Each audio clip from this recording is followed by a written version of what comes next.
Hello everyone. In this video, I'll show you how to fix the TikTok network error. Please check your connection problem on your PC. First, check if you are using a VPN. TikTok blocks many VPN IP addresses, and this can stop the website from loading correctly. Turn off your VPN completely, then refresh the TikTok page and try again. Next, check if TikTok servers are working properly. Sometimes the issue is not on your side. Open your browser and visit Down Detector, then search for TikTok.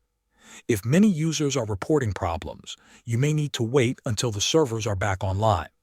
If the issue still continues, clear your browser cookies and cache. Corrupted browser data can cause network problems on TikTok.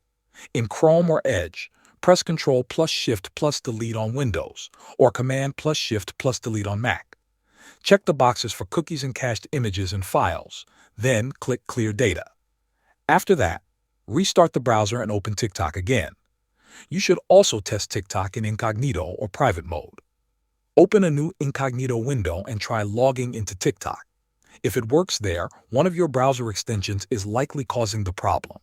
Extensions like ad blockers or privacy tools can sometimes interfere with TikTok. Disable your extensions one by one until you find the one causing the issue. After trying these methods, TikTok should start working normally on your PC. Thanks for watching.